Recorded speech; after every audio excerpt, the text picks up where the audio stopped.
골드만삭스라든가 이런 쪽들이 예상한 예상치를 보게 되면 연간 기준으로 봤을 때 자사주 매입 금액이 1조 달러를 상회를 할 거라고 예상을 갖고 있습니다. 또 한 번 사상 최고치를 경신하게 되면서 미국이 이렇게 자사주 매입에 대한 선호도 이런 것들이 굉장히 높다는 특징들을 잘 보여주는 데이터가 좀 됩니다. 자사주 매입을 선택을 하게 되면 주주들에게 환원하는 배당 정책들 자체는 약간 인색할 수밖에 없다는 뜻. 어떻게 보면 자사주 매입이 또 다른 배당 정책의 일환으로 생각하기 때문에 나타나는 현상으로도 보실 수 있는 내용이 될 것 같습니다. 다소나마 최근에 자사주 매입이 많았던 기업들도 배당 성향이 조금씩 높아지고 있다는 건 약간 변화되는 모습 중에 하나라는 특징들을 좀 미국 기업들을 갖고 설명을 드릴 수 있는 내용입니다. 주주 친화적인 정책들 이런 것들을 강화한다라고 하게 되면 심리 변화, 밸류에이션에 관한 멀티플의 상승을 그냥 꼭 숫자로 계산하지 않아도 높일 수 있다는 다른 효과들을 좀 보여주는 대표적인 사례들 이런 것들이 아마 선진국들의 케이스, 미국과 일본 이런 쪽들의 케이스라고 보시면 될 것 같습니다. 네, 월스트리트 모닝브리핑 함께하고 있습니다. 이번에는 글로벌 인터뷰, 오늘도 제 옆에는 하나증권 리서치센터 김도원 부장 함께합니다. 어서 오십시오. 네, 안녕하세요. 네, 김도원입니다. 또 상큼하게 노란색 옷을 입으셨네요. 괜찮나요? 혼자 춥다고 지금 가디건 입은 거예요? 전 지금 새내기 병아리의 마음으로. 네, 병아리. 네, 병아리 김도원 부장. 예, 병아리라고 표현하기에는 너무 네. 부장님이신데 죄송합니다. 예, 어떤 병아리인 건지는 모르겠습니다. 자, 오늘도 우리 전략을 한번 들어볼 텐데 하루에 하나 오늘 어떤 문장 준비하셨을까요? 네, 서학개미들의 트렌드가 바뀌고 있다. 서학개미들의 트렌드가 바뀌고 있다. 네, 최근에 서클 엄청 사시더라고요. 네. 네. 사셨어요? 저요? 저는 못 사요. 아, 그래요? 무서워가지고.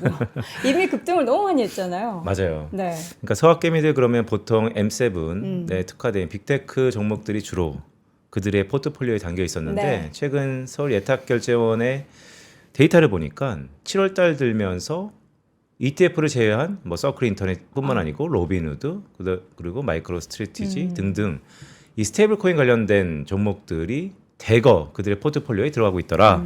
이런 걸 보면 서학개미들 화면에 보시는 것처럼 지난 상반기 1월 달부터 6월까지만 하더라도 여전히 서학개미 그러면 기승전 테슬라. 서클 인터넷도 2위로 올라섰는데 저건 6월 달에 한 달 만에 저렇게 올라왔던 거. 엄청나죠? 네. 네, 저런 기사라면 올해 하반기 기대됩니다. 네, 7월 1일부터 11일까지 서학개미들의 순매수 금액을 보니까 서클 인터넷이 단연 1등이고 네. 로빈후드, 코인베이스 등등등 여전히 스테이블 코인 관련된 테마 종목들이 질비하게 포트폴리오에 구성하고 있더라. 이렇게 되면 서학개미들의 그 관심들이 과거 빅테크에서 M7에서 스테이블 코인으로 바뀐 거 아니냐. 큰 판의 변화가 나타나는 거 아니냐. 네. 우리 하반기에는 모두 다 몰려갈 때 그곳에 결국 금이 있더라라는 것을 연장선상에서 네. 스테이블 코인 관련된 특히 이번 주는 크립토 위크라 그래서 미국 하원에서 세 개 법안이 통과되지 않습니까? 그렇죠. 네, 매우 중요한 한 주다라는 말씀을 드립니다. 또 그렇게 통과가 되면은 약간 또 셀온 뉴스로 흔들리기도 하는데 또 미국은 약간 주식이 네. 우리가 실적 발표하기 전에 실적 되게 좋을 거예요 라고 한 다음에 좋은 실적 발표하고 향후 가이던스도 좋으면 주가가 또 올라가는 그런 경향이 있는데 이번에 과연 그 크립토 그러니까 그 가상화폐 관련한 세 가지 법안의 통과 소식이 관련한 종목과 또 관련한 가상화폐 시장에 어떠한 영향을 미치게 될지 변동성이 얼마나 있을지 아니면 정말 더 우상향을 하는 기폭제 역할을 하게 될지 한번 주목을 해보도록 하겠습니다. 달라지고 있는 투자 여러분들도 어떻게 좀 달라지셨습니까? M7에서 디지털 자산 쪽으로 좀 변하고 있다고 하는데 실제로 여러분의 포트폴리오가 같이 좀 따라가고 있는 것인지 아니면은 나는 그래도 여전히 안정적으로 투자하고자 하는 수요 때문에 네. M7을 또 혹시 테슬라를 네. 예, 매수하시는지 네. 알 수가 근데 없죠. 안정적이면 스테이블인데. 네. 농담하신 거예요, 여러분? 진지하게 하신 거 아니에요? 농담하신 겁니다. 맞습니다. 자, 오늘도 하루에 하나는 변화하고 있는 우리 투자자분들의 투자 변화에 대해서 한번 짚어봤고요. 이번에는 오늘 굉장히 또 중요한 분을 모셨다라고 해요. 네. 네. 개인적으로 이분을 소개하게 되어서 영광입니다. 리서치 센터에 네. 수많은 애널리스트들이 있죠. 그런데 동훈 씨 그거 알아요? 리서치 센터에서 하우스뷰를 정하는 사람은 극히 소수예요. 하우스 뷰를 정하는, 그러니까 약간 뭔가 오피니언 리더인가요, 그분들이? 오피니언 리더라고도 칭할 네. 수 있는데, 그러니까 예를 들어 이런 거죠. 하나증권이 네. 올해 코스피를 어디까지 보느냐, 아, S&P를 어디까지 보느냐, 네네. 뭐 다른 증권사가 어디까지 전망을 하느냐 등등 이런 수많은 애널리스트들이 있지만 네. 그래도 그 중에서 하우스뷰를 정하는 유일한 분입니다. 이분이 다 정하시는 거군요. 네, 사실 어깨가 무겁겠네요. 네, 제가 모든 뷰를 이분한테 의존하고 있습니다. 네, 과연 어떤 분인지 소개해 주시죠. 네, 하나증권 글로벌 투자 분석실의 이재만 실장 나오셨습니다. 실장님 어서 안녕하십니까? 오십시오. 안녕하세요. 예, 안녕하세요. 어깨가 되게 무거우시겠어요. 이게 너무 과분하게 이렇게 소개를 받아가지고 오피니언 리더까지는 아니고 그냥 네. 아무도 하기 싫어하는 지수 전망을 해야 되는 부분이 좀 있다 보니까 약간 그런 부분에 대한 제시들이 좀 필요했던 것들을 갖고 있는 것 같습니다. 숫자 좀 알려주세요. 올해 이제 미국 관련해서 숫자 어떻게 좀 제시를 하고 계신지. S&P 500 같은 경우는 대략적으로 하반기 기대 수익률 정도 한 10% 정도 내외를 측정을 했었고요. 그러다 보니까 10% 정도 내외를 측정을 할 때 대략적으로 네. 한 6,700 정도. 6,700 정도. 정도의 지금 지수를 전망을 하고 계신다. 네, 맞습니다. 네. 하반기에 추가적으로 올라갈 수 있는 룸이 10%다. 조금 아쉬운데요.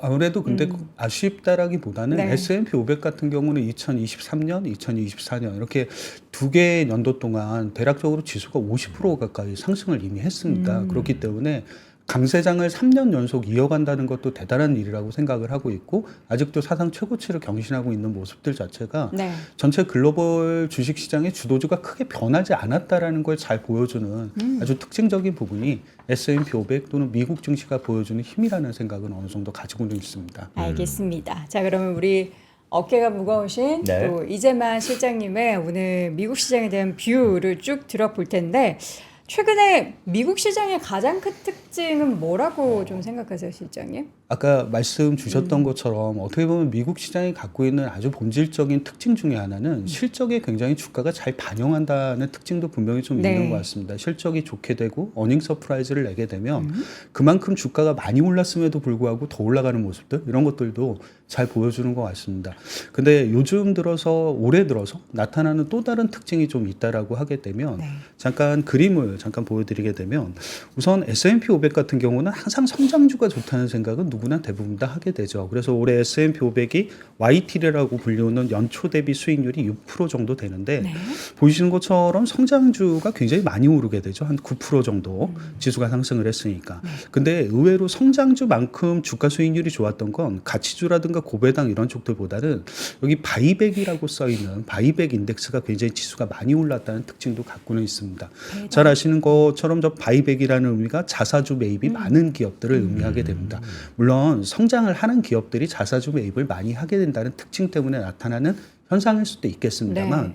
한편적으로 생각해 보면 저런 자사주 매입 또는 자사주의 소각 이런 부분들도 굉장히 주식시장에서는 좀 의미 있게 반영을 하는 데이터인 것 같습니다. 7월 들어서는 최근에 조금 흔히 얘기하는 성장주가 좀 부진하고 미국 같은 경우도 고배당이라든가 이런 부분들이 3분기 주식시장 자체를 조금 더 아웃퍼폼했다는 과거의 계절적 특징들을 잘 입증하게 되면서 반전을 하고 있는데 그럼에도 불구하고 여전히 바이백 지수 자체는 굉장히 성과가 좋다는 특징들을 좀 보여주는 데이터인 것 같습니다. 네. 근데 일반적으로 좀 미국을 생각하실 때 미국 기업들 자체가 배당보다는 바이백을 선택을 하는 자사주 매입을 선택하는 경우가 굉장히 좀 많다는 특징들도 갖고 있죠. 왜요? 그러니까 여기 그림 제가 잠깐 설명을 드리게 되면 우선 바이백을 선택하는 이유는 대체적으로 통계적으로 보게 되면 미국 같은 경우는 대주주라든가 흔히 이런 쪽들의 지분율이 굉장히 많이 분산이 되어 있습니다. 그러면 지분율이 분산이 되어 있다는 건 어떤 뜻이냐면 대체적으로 경영권 방어라든가 이런 것들이 어느 정도 필요할 수밖에 없겠죠. 그러다 보니까 당연히 자사주 매입을 배당보다는 조금 더 선호했다는 특징을 갖고 있고 그래서 차트로 잠깐 보여드릴 수 있는 내용은 여기 보이시는 그림 잠깐 보시게 되면 왜 일반적으로 미국 증시가 갖고 있는 S&P 500의 분기 배당 수익률 정도가 2008년 이후에 평균치가 한 1.9% 정도 됩니다. 근데 여기 보시게 되면 자사주 매입 수익률이 오히려 배당 평균치를 상회하는 한 2.8% 정도 수준. 어떻게 보면 미국은 항상 꾸준하게 배당보다는 자사주 매입을 훨씬 더 선호했다는 걸 잘 보여주는 내용들이 되지 않을까라는 생각도 갖고는 있습니다. 네. 그리고 자사주 매입은 올해도 아니나 다를까 굉장히 많이 늘어나고 있다는 특징들 이런 것들은 여전히 좀 유효해 보이는 것 같습니다. 그림 잠깐 보시게 되면 올해 미국 자사주 매입 1분기 기준으로 보면 S&P 500 기업들을 기준으로 해서 보시게 되면 대략적으로 2,900억 달러 정도 됩니다. 최근 4분기 누적 금액이 저게 999라고 써 있는 게 1조 달러에 거의 가깝다라는 걸 보여주게 되는 것 같고 올해 골드만삭스라든가 시티뱅크 이런 쪽들이 예상한 예상치를 보게 되면 연간 기준으로 봤을 때 자사주 매입 금액이 1조 달러를 상회를 할 거라고 예상을 갖고 있습니다. 또 한 번 사상 최고치를 경신하게 되면서 미국이 이렇게 자사주 매입에 대한 선호도 이런 것들이 굉장히 높다는 특징들을 잘 보여주는 데이터가 좀 되는 것 같습니다. 네, 시장님께서 미국은 참 배당보다는 자사주 매입이 상당히 주가를 견인한다 이런 말씀 주셨는데 네. 근데 자사주는 계속 사면 네. 언제 소각합니까? 근데 이게 자사주라는 게 소각이라는 건 기업들의 좀 의지에 따라 좀 다른 것 같습니다. 그래서 일반적으로 좀 생각하실 때 미국도 어느 정도 자사주를 사면 소각을 하게 됩니다. 그리고 물론 다 소각의 영향은 아니겠습니다만 한편으로 생각해 보실 수 있는 건 여기 그림 잠깐 보여드리게 되면 흔히 우리가 자사주를 매입하고 소각하고 그리고 자사주를 매입하는 거에 대한 효과 이런 것들을 좀 생각을 해보게는 되는 것 같습니다. 우선 일반적으로 좀 주가를 계산한다는 의미를 먼저 생각을 해보면 주가는 주당 순이익 곱하기 PER로 이루어지게 됩니다. 주당 순이익이라는 건 결국 순이익을 주식수로 나누게 되는데 예를 들면 자사주를 사서 주식수가 줄어들게 되면 전년도하고 동일한 순이익에도 불구하고 EPS라고 불리는 주당 순이익은 상승할 수 있다는 특징을 갖게 되는 것 같습니다. 분모가 주니까요. 그렇죠. 네. 같은 이익에서도 어떻게 보게 되면 흔히 얘기하는 EPS를 높여서 이게 주가 상승에 긍정적인 영향을 줄 수 있다는 것도 분명히 좀 숫자적인 부분이긴 합니다만 주가 상승에 굉장히 임팩트를 크게 주는 부분들을 갖고 있는 것 같습니다. 그리고 여기 그림 잠깐 보여드리는 내용을 잠깐 설명을 드리면 S&P 500 지수 같은 경우는 S&P 500 시가총액하고 거의 흐름이 유사합니다. 이거는 당연할 수밖에 없지 않겠냐라고 생각하지만 그렇지 않은 국가도 있습니다. 그러니까 흔히 얘기하는 주식수를 잘 컨트롤하게 되면서 저기 나타나는 현상. 그러니까 2010년 이후에 미국 S&P 500 같은 경우는 주식수가 거의 늘어난 게 없습니다. 그러니까 오히려 주식수가 좀 줄어들었죠.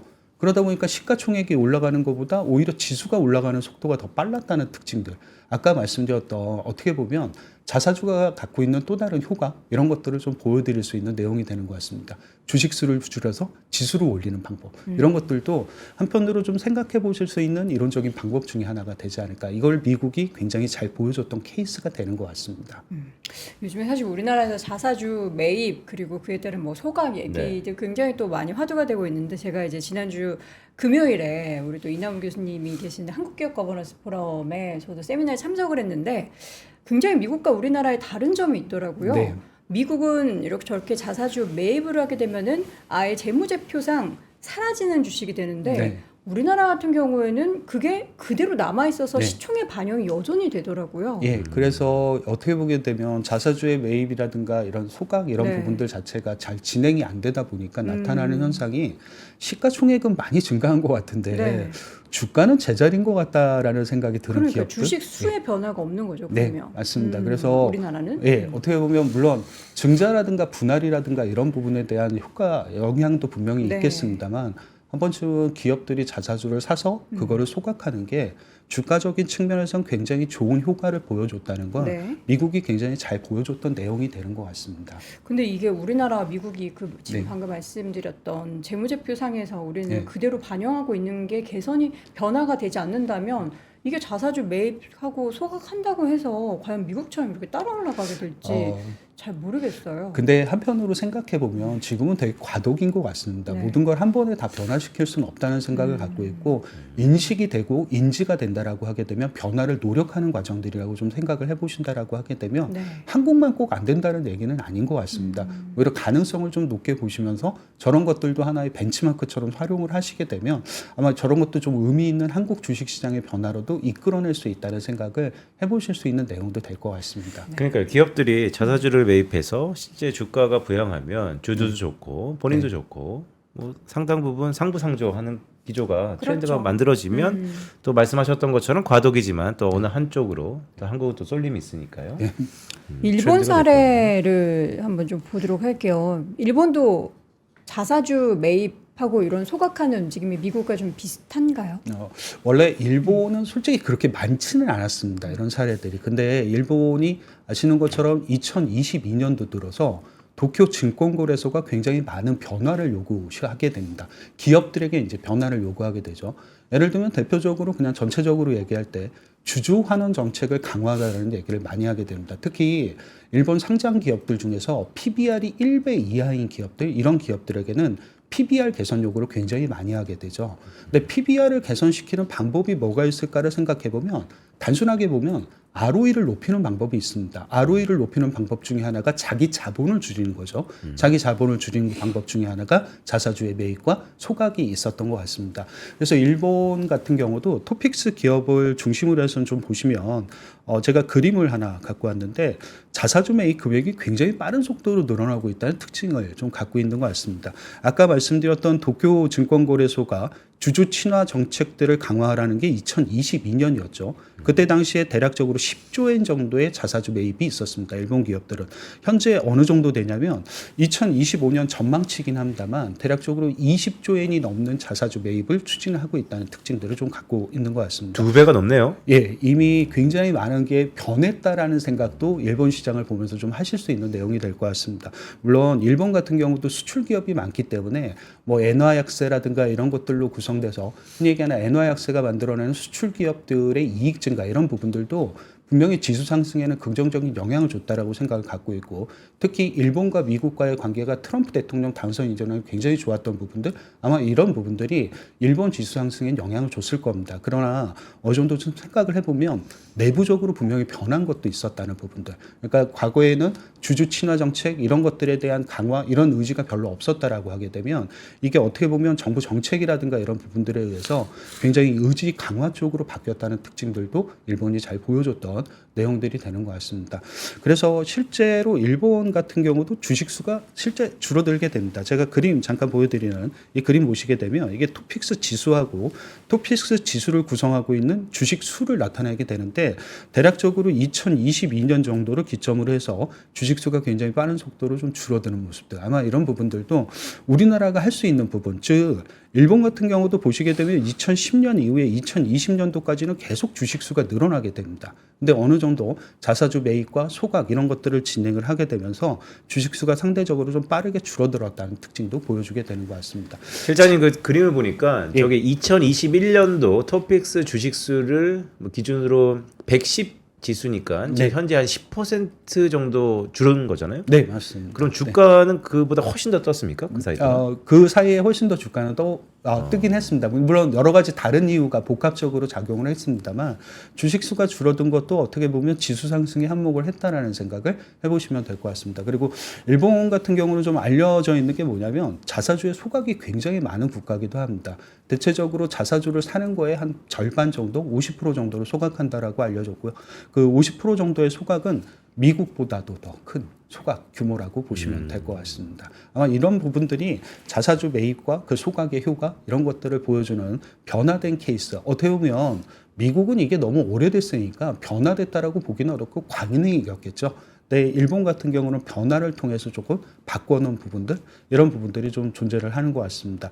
근데 이제 실제로 일본 같은 경우는 이런 자사주 매입과 소각을 통해서 상당히 많은 변화를 좀 갖게 되는 부분들이 흔히 얘기하는 우리가 보는 주가의 되게 중요한 데이터들의 변화를 좀 갖고 오는 것 같습니다. 여기 보시는 게 왜 주가라는 거를 이제 측정할 때 대부분 다 PBR, ROE 이런 것들을 쓰시게 되는데 일본 같은 경우는 실제 그 자사주 매입과 소각을 통해서 ROE를 좀 개선시키는 어느 정도 효과는 좀 보여지게 되는 것 같습니다. ROE가 여기 보이시는 것처럼 대략적으로 자사주 매입을 적극적으로 독려하기 이전에 한 8% 초반이었다라고 하게 되면 현재는 평균치가 한 8% 중후반대까지 높아졌고 올해 예상치가 대략적으로 한 9% 정도까지 올라갈 거라고 보여지게 됩니다. 영업이익률이 좋아져서 상승한 부분도 있겠습니다만 자사주의 매입과 소각을 선택하는 과정에서 저런 자본의 효율성이 개선됐다는 특징들도 좀 보여주게 되는 것 같습니다. PBR도 당연히 높아졌습니다. 보이시는 것처럼 자사주 매입 이전의 평균 PBR이 한 1.28배 토픽스 지수를 기준으로 해서 보시게 되면 현재는 대략적으로 1.46배까지 높아지게 되죠. 한국 지수가 최근에 코스피가 PBR이 약간 높아져서 1배를 조금 넘게 되는데 네. 이 부분보다는 한 40% 이상 높은 정도의 수준이라고 보시면 될 것 같습니다. 그러니까 종합해 보면 이런 거죠. 결국 주가는 기업의 어닝에 대한 프락시 대리 변수인데 기업의 성장성도 증가하는 건 당연한 거지만 자사주 소각 매입과 소각을 통해서 자본의 효율성도 주가에 긍정적으로 작용하고 있다. 네, 그거는 맞는 말인 것 같습니다. 왜냐하면 그 PBR이라든가 PER이라는 것 자체를 물론 계산하는 방식도 있겠습니다만 심리적인 영향이 굉장히 크겠죠. 내가 그 기업의 밸류에이션을 얼마 주고 멀티플을 얼마 주느냐는 건 심리적인 결정 여부기도 합니다. 주주 친화적인 정책들 이런 것들을 강화한다라고 하게 되면 심리 변화, 밸류에이션의 변화, 멀티플의 상승을 그냥 꼭 숫자로 계산하지 않아도 높일 수 있다는 다른 효과들을 좀 보여주는 대표적인 사례들 이런 것들이 아마 선진국들의 케이스, 미국과 일본 이런 쪽들의 케이스라고 보시면 될 것 같습니다. 미국 같은 경우에는 사실 이제 대표적으로 최근에 애플 얘기를 많이 네. 할 때 애플이 지금 AI에서 부진을 겪고 있잖아요. 네, 고전을 맞습니다. 면치 못하고 있는데 그나마 자사주 매입을 네. 계속해서 하니까 주가가 네. 이 정도 좀 방어가 되는 게 아닌가라는 이야기가 나올 정도예요. 애플의 이런 자사주 매입 효과에 따른 주가에 계속해서 방어적인 흐름 그리고 그동안에 계속 역사적으로 상승을 했었던 부분도 굉장히 좋은 사례로 늘 꼽히죠. 아마 애플은 가장 모범적인 사례로는 네. 꼽히는 것 같습니다. 근데 한번 이제 항상 자사주 매입에 제가 긍정적인 효과라든가 이런 부분들에 대해서 설명을 드렸는데 부정적인 내용도 있죠. 왜냐하면 기업이 투자를 해야 되는데 그 투자할 돈을 가져와서 자사주를 사고 그걸 소각하고 이런 과정에서 주가만 상승해 버리면 무슨 의미가 있겠느냐. 향후의 장래에 대한 너의 투자는 뭐냐라는 걸 다시 좀 질문을 받게 될 것 같기는 합니다. 네. 근데 다만 항상 모든 기업들이 100% 다 성장할 수는 없습니다. 그러니까 성장 말고 다른 쪽의 이면에 대한 선택을 할 때는 저는 주주 친화적인 정책들의 강화 이런 부분들도 필요할 것 같습니다. 참고로 최근에 자사주 매입을 다소 좀 많이 했다가 투자 때문에 자사주 매입을 좀 안 하는 기업이 대표적으로 또 다른 반대 컨셉인 아마존이 있습니다. 물론 주가가 좋고 나쁨을 따지는 건 아닙니다만 한번 좀 이런 케이스들도 분명히 반대로 있다. 즉 기업이 투자할 때가 생기면 자사주를 매입하는 것보다 투자를 늘리는 것도 상대적으로 퍼포먼스 또는 효과 또는 주주 환원 측면에서 다른 방법이 될 수도 있다는 걸 좀 생각을 해두실 필요는 있는 것 같습니다. 항상 이게 균형을 잡는 게 되게 중요한 것 같습니다. 기업의 몫이긴 하지만 균형을 잡는다는 게 대단히 좀 중요한 것 같기는 합니다. 그러니까 기업이 되게 유연성을 가지고 바라봐야 될 것 네. 같아요. 그러니까 배당을 하고 자사주, 주주 환원 쪽으로 갈 것이냐, 아니면 여전히 이 무한 경쟁 시대에 성장에 투자를 할 것이냐, 어떤 기업이 어떠한 스킴을 갖고 주목하느냐에 따라서 주주들도 자기에 맞는 옷을 입는 것처럼 맞는 주식을 선택해야 되지 않는가 이런 생각 좀 드네요. 네. 국내 기업들의 변화도 좀 보도록 할게요. 사실 그 미국 대비해서 이렇게 네. 무슨 차트도 저 한번 본 적이 있는데 우리나라는 자사주 여기 끝에 있더라고요. 자사주 매입하는 게 왜 이렇게 못하는 건가요? 안 하는 건가요? 우선 표면적으로 좀 생각을 해보면 네. 한국은 대부분 다 장치 산업이라는 게 많다고 하죠. 근데 장치 산업이라는 건 예상치 못하게 들어가야 되는 철비 투자도 있을 뿐더러 흔히 얘기하는 장치를 유지 보수하기 위한 돈들도 꽤 많이 들어가는 편입니다. 그렇기 때문에 모든 현금들을 다 배당에 쓰고 다 자사주 매입에 쓰기가 굉장히 또 어렵다라는 뜻으로도 해석이 가능하게 될 것 같습니다. 그러나 그거는 옛날에 우리가 고성장을 하던 시기의 얘기였던 것 같습니다. 지금은 한국 기업들도 자체도 보게 되면 전체적으로 대기업들의 성장률 이런 것들 자체가 과거 대비해서 많이 낮아진 건 사실입니다. 어떻게 보면 주가의 부양이라는 의미보다는 주주들에게 여태까지 벌었던 돈을 환원시킨다는 의미로 생각을 해보면 한국 기업들도 이제 자사주 매입이라든가 배당 이런 쪽에는 굉장히 신경을 많이 쓸 수밖에 없을 것 같습니다. 네. 제가 잠깐 그림을 하나 보여드리게 되면 네. 이게 우리나라 이제 전체 국내 주식시장의 자사주 매입 금액과 소각 금액을 나타내는 데이터입니다. 예, 보시는 것처럼 연한 회색의 막대 그래프가 국내 기업들의 자사주 매입 금액인데 생각보다는 굉장히 빠른 속도로 늘어나고 있는 건 맞기는 한 것 같습니다. 보이시는 게 대략 한 2022년 정도가 우리나라 자사주 매입 금액이 한 7조 원 정도 됐었는데 지금 보이시는 작년 데이터 기준으로 보게 되면 한 17조 원 정도까지 늘어나게 되고요. 올해도 상반기 정도만 지나갔죠. 그럼에도 불구하고 한 10조 원 정도의 자사주를 샀다는 특징들을 좀 갖고 있는 것 같습니다. 근데 조금 더 유념해서 보셔야 되는 건 초록 막대 그래프의 우리나라 기업들의 자사주 소각 금액인 거죠. 보시는 것처럼 물론 자사주 소각 금액 자체가 자사주 매입 금액보다는 조금 적었던 건 사실입니다. 근데 올해 같은 경우를 보시게 되면 많이 소각 금액이 더 많죠.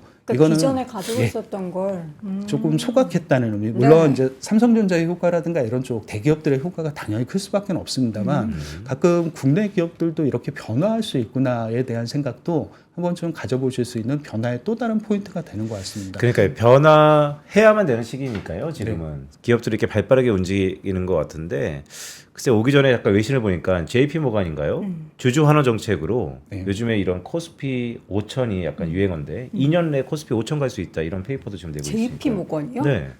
그러니까 상당히 국내 주식에 대한 네. 긍정적인 기류가 흐르는 것 같긴 한데 근데 저는 이재만 실장님 오시면 꼭 여쭤보고 싶었던 게 지금 다 좋은 얘기도 많이 하잖아요. 네. 네. 조만간 진짜 이러다 5천 갈 것처럼 막 희망고문 비슷하기도 하는데 네. 물론 저도 국내 주식을 긍정적으로 봅니다만 리스크는 뭘까요?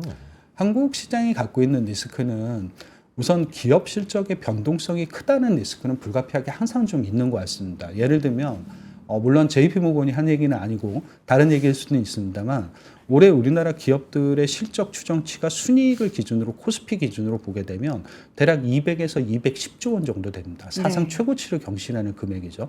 근데 뭐 올해는 그럴 수 있다고 치더라도 내년에도 그게 가능할 거냐에 대한 생각은 좀 다를 수도 있을 것 같습니다. 관세의 영향도 있을 거고 원화가 생각보다 달러 대비 빨리 강세로 가버리게 되죠. 그래서 이런 환에 대한 영향들 이런 것들도 기업들의 실적 변화가 워낙에 수출 기업들이 많다 보니까 나타날 수 있는 현상인 것 같고 두 번째로 생각하는 건 지금은 어느 정도 기대감이죠. 흔히 얘기하는 주주 친화 정책을 갖고 올 거라는 기대감. 네. 그러나 만약에 생각보다 그 속도가 느리거나 생각했던 것보다 흔히 얘기하는 그 금액이라든가 여파 이런 것들이 적다라고 하게 되면 그거는 당연히 반대편에서 날아올 수밖에 없는 부메랑일 것 같다는 생각도 조금 해두실 필요가 있는 것 같습니다. 지금의 기대가 너무 컸거나 눈높이가 너무 높았다라고 하게 되면 그거에 대한 조정 과정들도 분명히 진행이 될 테니까 이런 것들이 좀 리스크로 작용하지 않을까 싶기도 합니다. 미국 기업들 자사주, 그러니까 미국에서 우리가 M7 기업들이 그렇다면 뭐 자사주 매입을 지금 다 해서 소각을 하느냐 그것도 아니거든요. 예, 맞습니다. 그거 그건 무조건 아닙니다. 미국 기업들은 다 자사주 매입하고 다 소각합니다로 볼 수는 없는데 그리고 이제 대표적인 좀 큰 기업만 하지 네. 미국도 뭐 중소형 기업들마저도 다 자사주 매입 소각 잘하고 그런 거 아니잖아요. 네. 근데 우리가 그냥 자사주 매입하고 소각하면 이게 주식수가 감소하니까 EPS에 대한 매력도가 생겨서 주식이 올라가는 경향이 있었습니다라고 하죠. 이게 무조건 그렇게 되는 건 아니죠. 말씀드렸듯이 네. 이게 어떻게 보게 되면 자사주를 사고 또는 배당을 하고 주주 친화적인 정책을 한다고 해서 네. 모두 다 옳은 건 아닙니다. 그렇죠. 왜냐하면 아까 얘기 드렸듯이 어떤 기업은 성장을 해야 되는데 그렇죠. 그 성장할 돈을 흔히 얘기하는 주주 환원에 쓰고 배당에만 쓴다라고 해서 환호할 일은 아닌 것 같습니다. 맞아요. 대신 균형을 잘 잡는 기업들도 꽤 있죠. 예를 들면 아까 미국 말씀하셨는데 미국에서 자사주도 많이 사고 이익도 많이 늘어나는 기업고 그리고 투자도 많이 하는 기업 중에 하나가 대표적으로 엔비디아 이런 기업들도 여기에 해당을 하게 됩니다. 최근에 네. 물론 자사주를 사긴 했습니다. 그러니까 한 번쯤 이런 균형을 잡는다는 거. 근데 물론 균형 잡는 게 굉장히 어렵죠. 제일 기업이 어렵죠. 기업에서 해야 될 가장 어려운 일이긴 한데 그래도 어떻게 보게 되면 긍정적인 부분과 그리고 약간 부정적인 임팩 이런 것들도 다 같이 들고 있는 게 자사주의 매입과 소각이라는 의미로도 생각을 하실 필요는 있으실 것 같습니다. 네. 근데 글쎄요 이거 제가 들어가서 데이터를 한번 다시 한번 봐야 될 것 네, 같은데 자사주 매입과 소각이 아. 주가의 항등식은 아니지만 네. 아까 말씀하셨던 것처럼 기업이 투자해야지 지금 배당하고 자사주 매입하는 게 주주 입장에서는 그 주식의 밸류를 좀 디스카운트 한다는 거잖아요.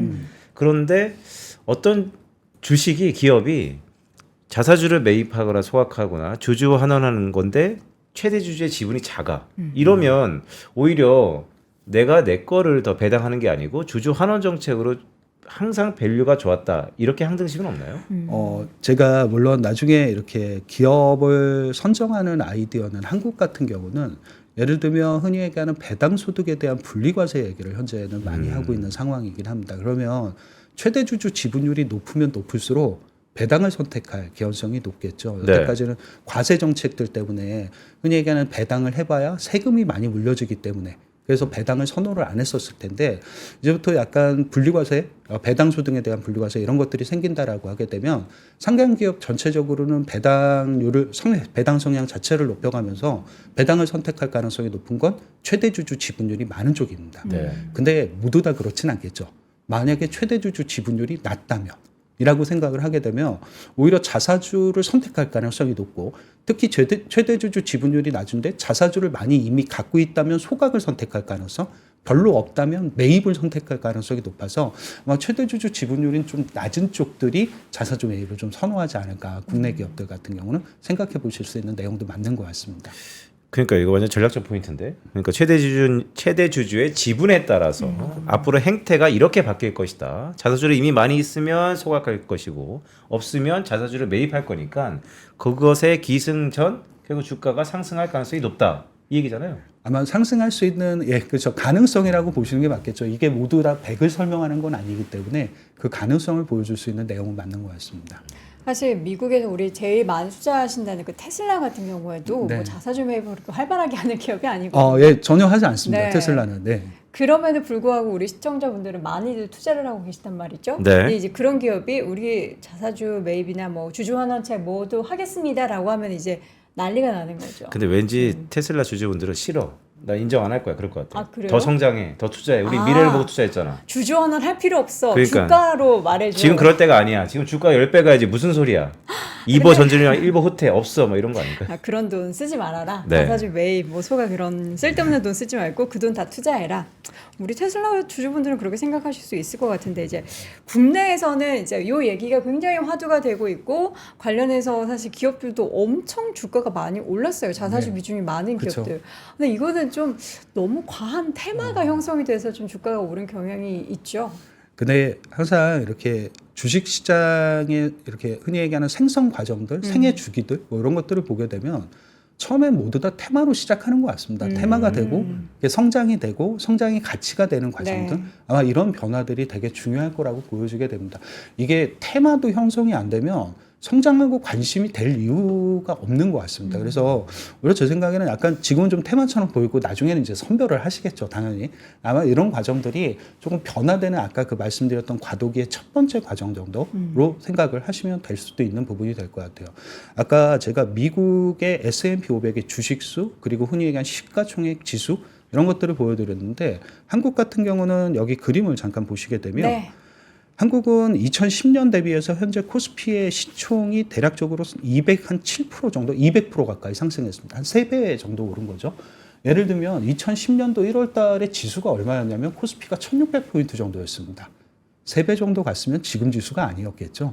한 4,800 어디쯤 가 있어야 되는데 네. 지수가 그렇진 못하죠. 왜냐하면 보이시는 것처럼 그 기간 동안 여기 보이시는 것처럼 주식수가 한국은 2배 가까이 늘어나게 됩니다. 물론 저게 자사주를 안 사서 뭐 그런 게 아니라 오히려 이제 증자라든가 분할 이런 것들이 굉장히 많았기 때문에 나타나는 현상인 것 같기도 합니다. 네. 조금 한 번쯤은 한국은 약간 이제부터 주주들한테 좀 신경을 써도 괜찮은 시기가 되지 않았을까에 대한 생각, 좀 이런 것들이 조금 미국을 바라볼 때 한국을 바라볼 때 시각형 차이도 있지만 분명히 한국이 변화할 수 있는 모습들 자체를 이미 선진국 시장 자체들 지수들이 좀 보여줬다는 생각들도 좀 가져보실 수 있는 내용이 되지 않을까 생각은 하고는 있습니다. 네. 주주가 너무 많아요. 주식 저렇게 많이 종목수가 투자하셔가지고. 많다니. 네. 네. 자, 그렇다면 이제 국내 얘기도 중요한데 이제 미국에서 지금 그럼 자사주 매입을 제일 적극적으로 활발하게 하는 기업이 어떤 기업인지 궁금한데. 여기 이제 제가 그림을 네. 보여드리면서 이제 설명을 드릴 텐데요. 미국도 자사주 매입을 모든 기업이 하진 않습니다. 그렇죠. 당연히 그럴 수밖에 없겠죠. 미국 상위 20개, 자사주를 항상 많이 사는 상위 20개 기업이 전체에서 한 40% 정도의 비중을 차지하게 됩니다. 근데 이제 약간 기업상 데이터 비교를 위해서 제가 금융기관들, 예를 들면 금융기관들 중에서 자사주 매입을 많이 하는 기관들이 대표적으로 이제 골드만삭스라든가 JP모건 이런 네. 기업들입니다. 좀 이런 기업들을 빼고 일반적인 기업들을 보시게 되면 여기 그림에 보이시는 한 8개 정도의 기업들이 자사주 매입을 꾸준히 많이 하는 기업들입니다. 대략 미국 전체 자사주 매입의 한 30% 정도를 차지하고 있는 기업들이 됩니다. 아까 말씀하셨던 애플도 보이실 거고요. 여기 보이시는 알파벳, 엔비디아, 메타, 마이크로소프트 이런 기업들이 보이실 겁니다. 우리가 생각하는 M7은 굉장한 성장주라고도 생각을 할 수 있고 투자도 많이 하는 기업들은 맞습니다만 보여주는 것처럼 의외로 자사주도 굉장히 많이 사는 기업들, 그러니까 균형이라는 게 저런 것들을 좀 보여주는 것들이 아닐까라는 생각. 어느 정도 투자도 분명히 있지만 내가 주주도 환원을 위해서 무엇인가를 하고 있다는 걸 잘 보여주는 대표적인 성장 기업의 하나의 모습인 것 같습니다. 그 외에도 이제 어도비라든가 넷플릭스라든가 조금 성장은 정체돼 있지만 캐터필러라든가 이런 기업들도 자사주 매입을 굉장히 많이 하는 기업들이기도 합니다. 근데 한 번쯤 이제 참고 삼아 약간 이제 보실 내용들을 좀 설명을 드리면, 자사주를 많이 사는 기업들의 특징이 있겠죠. 뭐 아까 최대주주 지분율 이런 거 얘기하셨는데, 미국은 기본적으로 최대주주 지분율들이 낮은 쪽들이 자사주 매입을 선호합니다. 아까 말씀드렸던 것처럼 경영권의 방어 이런 것들 때문에. 그리고 여기 보이시는 제가 그림에 이제 왼쪽에 막대 그래프를 하나 보여드리게 되면, 이게 잉여 현금 흐름의 마진이라고 해서 매출액 대비 흔히 얘기하는 남는 현금이 어느 정도 되느냐의 비율을 보여드리게 되는데, S&P 500 같은 경우가 전체 한 11% 정도 평균치를 갖고 있는데, 보시게 되면 자사주 매입을 많이 하는 기업들, 여기 보시게 되면 대략 평균치가 20% 이상을 상회하고 있다는 특징을 갖고 있습니다. 그러니까 어떻게 보면 남는 돈이 굉장히 많고 여윳돈이 많다는 거죠. 그러니까 여윳돈이 이렇게 많은데 투자를 또 하지만 네. 자사주도 산다는 거잖아요. 네, 그렇죠. 근데 우선 기본적으로 자사주 매입을 많이 하는 기업들은 돈이 많습니다. 그러니까 주주 친화 정책을 한다는 게 빚을 내서 할 수는 없기 때문에, 그쵸. 그렇기 때문에 실제로 보게 되면 자사주 매입을 많이 자사주 매입을 많이 하는 기업들의 특징은 현금 흐름이 좋다는 특징도 있습니다. 물론 회사채를 통해서 저걸 조달을 할 수도 있는 경우들도 좀 갖고 있는데, 잉여현금이 굉장히 많다는 특징을 갖고 있고, 그리고 또 다른 특징은 이게 오른쪽에 또 막대 그래프를 보시면 미국에서 자사주 매입이 많은 기업들의 그 아까 8개 기업들의 또 다른 특징은 배당 성향이 낮죠. 그러니까 자사주와 배당을 같이 하지는 않는 것 같습니다. 자사주 매입을 선택을 하게 되면 주주들에게 환원하는 배당 정책들 자체는 약간 인색할 수밖에 없다는 뜻. 어떻게 보면 자사주 매입이 또 다른 배당 정책의 일환으로 생각하기 때문에 나타나는 현상으로도 보실 수 있는 내용이 될 것 같습니다. 다소나마 최근에 자사주 매입이 많았던 기업들도 배당 성향이 조금씩 높아지고 있다는 건 약간 변화되는 모습 중에 하나라는 특징들을 좀 미국 기업들을 갖고 설명을 드릴 수 있는 내용은 될 것 같습니다. 그러니까 실장님 말씀 쭉 들어보니까 자사주랑 배당은 트레이드오프 관계인 것 같은데, 네. 이 배당은 또 세금이 있잖아요. 네, 그렇죠. 자사주는 세금은 나중에 내거나 없습니다. 네, 맞습니다. 그래서 이 세금적인 부분이 주주들한테는 참 중요할 것 같아요. 예, 그렇죠. 그리고 최근에 미국 같은 경우가 이제 흔히 얘기하는 배당 소득세를, 외국인이긴 하십니다. 원천징수세를 걷는 건 외국인한테 걷는 거니까 약간 이 부분을 좀 높인다는 얘기를 어느 정도 이제 법안 통과를 통해서 얘기하고 있는 상황이긴 합니다. 법안이 계속 자사주를 매입하도록 만드는군요. 약간 그런 부분들도 좀 있어 보이긴 합니다. 그리고 외국 투자자 입장에서는 배당보다는, 원청징수를 너무 많이 떼는 배당보다는 자사주 매입 또는 그걸 소각시키는 형태를 좀 더 선호할 가능성이 높다는 것도 좀 시사하는 바가 있지 않을까라는 생각도 갖고 있습니다. 그러니까요. 저는 오늘 말씀 쭉 들으면서 서클 인터넷 6월 5일 날 상장했는데, 네. 이 서클이 자사주를 매입할지 배당을 서클이요? 늘릴지 네, 초미의 관심사입니다. 자사주 매입 배당 서클이요? 네, 할까요? 돈이 많아질 것 같은데 서클이. 돈이 많아지면은 뭐 추후에는 뭐 할 수 있겠지만 당장에는 뭐 글쎄요. 주주분들이 원하지 않을걸요? 그럴까? 네, 좀 관심 네. 포인트이긴 합니다. 네. 일본 사례도 지금 들고 오셨는데 일본은 또 어떻습니까? 왜 일본은 굉장히 유명해진 그 기업들이 있죠. 그러니까 워렌 버핏이 투자했고 벅시어 네. 해서웨이가 샀다라고 해서 일본의 상사 기업들이 굉장히 5대 한때 상사주. 유명해진 적이 있었습니다. 네. 근데 그 5대 상사 기업을 왜 워렌 버핏이 샀을까를 한번 본질을 좀 생각해 보게 되는 부분들. 여기 제가 이제 차트를 하나 잠깐 보여드리게 될 텐데요. 이게 일본 5대 상사 기업들의 자사주 매입 금액입니다. 굉장히 빠른 속도로 늘어나게 되죠. 원래 2022년 정도에 이들이 샀던 자사주 매입 금액 5개 기업 합치게 되면 대략적으로 2,500조 원 정도 되는데, 현재 금액은 얼마냐면 1조 엔 정도로 5배가량 증가를 하게 됩니다. 엄청 늘었네요. 예, 그러니까 어떻게 보게 되면, 물론 이제 기업들 자체의 성장성이라든가 이런 부분들도 좀 나아지고 개선되는 부분도 있겠습니다만, 한편으로 또 생각해 보면 이런 강력한 주주 환원 정책들 자체가 외국인 투자가, 아까 말씀드렸던 워렌 버핏은 외국인 투자가겠죠. 이 외국인 투자가의 관심을 몰이하는데 굉장히 성공적으로 반영을 했을 수도 있겠다는 생각을 해보실 수 있는 내용과 데이터는 되는 것 같습니다. 특히 일본 상사 기업들은 그래서 변화가 좀 굉장히 많이 주어지게 되는데, 여기 제가 차트의 왼쪽에 그림을 보여드리면, 왜 아까 미국에서 자사주 매입을 많이 하는 기업들의 특징은 잉여 현금 마진이 굉장히 높은 기업들이라는 얘기를 드렸는데 네. 대표적으로 일본은 그게 상사 기업들이 해당을 하게 됩니다. 굉장히 현금 흐름이 좋았던 거죠. 돈도 잘 벌고 있었고 그냥 얘기하는 쟁여놨다고 하죠. 축적된 현금도 굉장히 많았던 특징. 근데 오른쪽에 또 그림을 보시게 되면 이게 기업의 효율성이 낮으면 생기는 일이죠. 돈을 제대로 쓰지 못하게 되면 ROE가 굉장히 낮게 평가를 받을 수밖에 없습니다. 일본의 상사 기업은 그거의 또 대표적인 예였던 거죠. 대략적으로 일본 같은 경우는 토픽스 전체가 ROE가 대략 그 자사주 매입 그 정책들을 실행하기 이전에 한 7, 8% 정도 됐었는데 상사 기업들 보시게 되면 한 3%밖에는 안 됐었죠. 워낙에 ROE가 낮았으니까 흔히 얘기하는 자본의 효율성 개선 요구 이런 것들을 받아들이게 되면서 자사주를 사고 이거를 소각하는 과정에서 ROE도 소폭 높아지게 되는.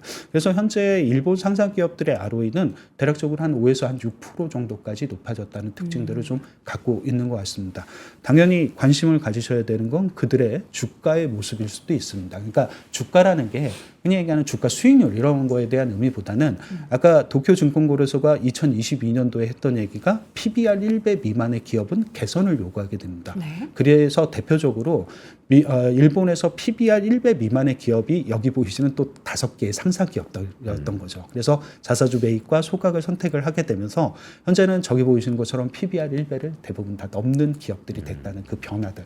아마 이런 것들이 전통적으로 주주 친화적인 정책에 굉장히 인색하고 궁색했던 일본 기업들의 변화를 보여주는 대표적인 사례와 예가 좀 되는 내용들은 되는 것 같습니다. 그러니까 변화를 주면 이렇게 주가가 반응하고 밸류에이션을 높일 수 있다는 대표적인 사례로 보여드릴 수 있는 것도 저런 일본 상사 기업들의 특징일 것 같습니다. 그러니까 왠지 뇌리에 최근에 국내 언론에서 PBR 1배 미만의 기업들에 대한 경고, 네. 자사주 소각과 매입에 대한 정책적인 드라이브, 네. 주주 환원 정책, 상법도 개정했으니까요. 이런 것들이 일본의 한 3, 4년 전의 모습을 우리가 벤치마킹하지 않는가라는 생각이 좀 드네요. 아무래도 약간 좀 어느 정도 좋은 건 좀 벤치마킹 할 필요는 있다라고 보여집니다. 왜냐하면 기업이 현금을 많이 들고 있다라고 해서 자랑할 일은 아닙니다. 그래서 PBR이 낮고 이런 거는 저평가라는 얘기는 실제로 보게 되면 저평가를 받을 수밖에 없는 이유가 있는 거죠. 그거를 다시 재평가를 받거나 적정평가를 받으려고 하게 되면 갖고 있는 현금을 굉장히 효율적으로 쓸 필요가 있는 것 같습니다.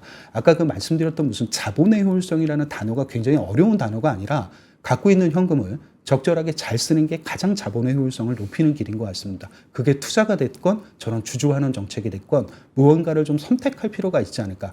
현금을 갖고 있다라고 해서 기업의 가치가 높아지는 건 아니고 그거를 쓸 때 기업들의 가치는 높아진다라고 보시면 될 것 같습니다. 돈을 잘 써야 한다. 네네. 가지고만 있지 말고 정말 성장을 할 거면 성장하는데 올인해서 쓰고 네. 성장도 하고 뭔가 꾸준한 주주 환원도 원한다면 그동안 우리가 좀 소극적으로 했었던 자사주에 대한 매입 그리고 그에 따른 소각 네. 우리나라에서도 그 행보가 이어져야 될 텐데 여러분들 뭐 미국 주식 꾸준히 하셨던 분들은 미국 기업들 중에서 국시간 기업들 주가를 방어하기 위해서 주주를 위해서 자사주를 가지고 매입하고 또 소각하는 그런 행보를 펼쳐왔기 때문에 미국은 당연한 거고 일본도 지금 그 행보를 몇 년 전부터 계속해서 이어오면서 주가가 그를 반영하고 있고 이제는 이제 한국 대한민국 순서인데 단기적으로 뭐 PBR 1배 미만 종목들 뭐 금융주, 증권주, 뭐 지주사 종목 할 것 없이 엄청나게 주가가 단기적으로 튀었어요. 근데 네. 이거는 어떻게 좀 시작에 불과하다 이렇게 보시나요? 뭐 물론 주가 기대감은 어느 정도 반영된 부분들도 네. 한국 시장은 있다라고 보여지게 됩니다. 근데 항상 한국 시장을 바라볼 때 먼저 이제 테마가 형성이 되고 관심이 형성이 되면 그 이후에 그게 흔히 얘기하는 환경으로 안착이 되고 법제화가 된다라고 하게 되면 바뀔 수 있는 부분들도 배당이나 자사주 매입 정책 이런 것들은 상당히 좀 변화될 수 있는 부분들이 많다라고 좀 생각은 가지고 있습니다. 네. 주가가 많이 올라갔다라고 해서 부담스럽다라기보다는 앞으로 어떤 주식의 주가가 더 올라갈 수 있고 그게 모멘텀이 뭔지를 찾아내는 게 훨씬 더 중요하지 않을까라는 생각도 가지고는 있습니다. 국내 대표 기업들 지금 리스트를 자료로 가지고 오셨는데 네. 어떻게 이 기업만 보면 된다라는 건가요?